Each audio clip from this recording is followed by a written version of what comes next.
So டிக்டாக்ல ஒரு video ஒன்று போட்டிருந்தேன். அந்த ஏஐ இமேஜ் வீடியோ வந்து எப்படி கிரியேட் பண்ணுறேன்னு. ஸோ சில பேருக்கு வந்து டவுட், அது என்ன மாதிரி கிரியேட் பண்ணுறது, எப்படி கிரியேட் பண்ணுறேன்னு எங்களுக்கு தெரியல ப்ரோ, எனக்கு செய்து தாங்க ப்ரோ. ஸோ வந்து எல்லாருமே செய்து தர சொல்கிறாங்க. ஆனால் என்னால் வந்து எல்லாருக்குமே செய்து தர முடியல.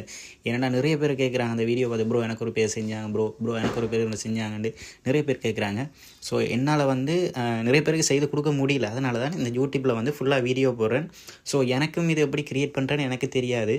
ஸோ நானும் ஒரு இன்ஸ்டாகிராமில் ஒரு வீடியோ பார்த்து தான் இந்த வீடியோவை செய்கிறேன் உங்களுக்காண்டி. அது என்ன இன்ஸ்டாகிராம் ஐடி என்ற எஸ்கே கார்த்திக்ன்ற ஒரு இன்ஸ்டாகிராம் ஐடி தான். ஸோ அந்த அண்ணாட வீடியோவை பார்த்து தான் நானே கொஞ்சம் செய்து பழகினான். உங்களுக்கு பழகிடும், அது ஒரு சின்ன வேலை தான். ஸோ நான் சொல்கிற மாதிரியே பண்ணுங்க, ஓகேயா? இப்போ வந்தோம்னா நம்ம கூகுளுக்கு போனோம்னா, கூகுளுக்கு போயிட்டு இந்த நான் சொன்ன இதை வந்து டைப் பண்ணுங்கள். டைப் பண்ணிவிட்டு முதலாவது வர லிங்கை வந்து ஃபஸ்ட்டு கிளிக் பண்ணுங்கள். இப்போ பாருங்கள், நான் கிளிக் பண்ணுறேன். ஓகே, ஃபஸ்ட்டு அந்த லிங்கை கிளிக் பண்ண பிறகு நான் இன்னொரு இதொண்டு தாரேன். அந்த லிங்க் ஒன்று கீழே நான் போட்டு விட்றேன். அதை வந்து மேலே பேஸ்ட் பண்ணுங்கள். இருங்க, நான் பேஸ்ட் பண்ணுறேன். ஓகே, இப்போ பார்த்தீங்கன்னா அதில் இருக்கிற மாதிரியே எல்லாமே இருக்குது. அதில் வந்து உங்களோட நேமை டைப் பண்ணுங்கள். உங்களுக்கு யார்கிட்ட பேராக இருக்கட்டும், ஃப்ரெண்டுன்ற பேரா, தம்பின்ற பேரா, ஃபஸ்ட்டு அந்த நேமை வந்து டைப் பண்ணுங்கள். ஓகே, இப்போ பாருங்கன்னா க்ரியேட் அந்த பட்டனை வந்து கொடுக்க போகிறேன்.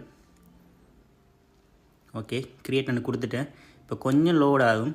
கொஞ்சம் லோடாகி அதுக்கப்புறம் தான் அந்த இமேஜ் உங்களுக்கு க்ரியேட் பண்ணி வரும் உங்கள் பேரில். ஸோ கொஞ்சம் வெயிட் பண்ணணும்.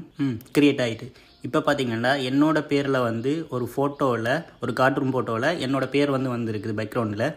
பாருங்கள், இதே மாதிரி உங்களோட நேமையும் வச்சு இப்படி க்ரியேட் பண்ணி கொள்ளலாம். ஏன்னா நிறைய பேர் கேட்குறாங்க இது எப்படி செய்கிறேன், என்னென்னு செய்கிறேன். இது வெறும் சிம்பிள் தான். இது நீங்கள் ஈஸியாகவே உங்களோட கூகுளில் போய் டைப் பண்ணி இப்படி ஈஸியாகவே சேவ் பண்ணிக்கலாம்.